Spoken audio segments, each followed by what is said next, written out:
তুমি তো একটা ভালো ছেলে, হ্যাঁ? ওষুধ খেতে পারো, কাঁদো না ওষুধ খাওয়ার সময়, তাই তো? এই নাও, দেখো, দেখি কিভাবে এই যে ওষুধটা, দেখি কেমন করে খেতে হয়। বাহ, বাহ, ওষুধ খেলে নাকি কি খেলে? বাহ, এত ভালো ছেলে তুমি। আমরা তো ওষুধ খাই না, বলো। ওষুধ না খেলে কি হবে একটু বলো। শরীর খারাপ হবে। আর শরীর খারাপ হলে কি করতে হয়? আহ, তার জন্য তুমি ওষুধটা খেয়ে নিলে, তাই তো? হ্যাঁ, দাঁড়াও তাহলে একটু জল খাও। নাও।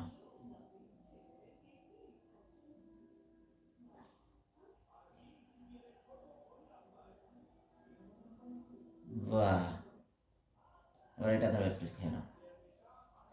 হবে না?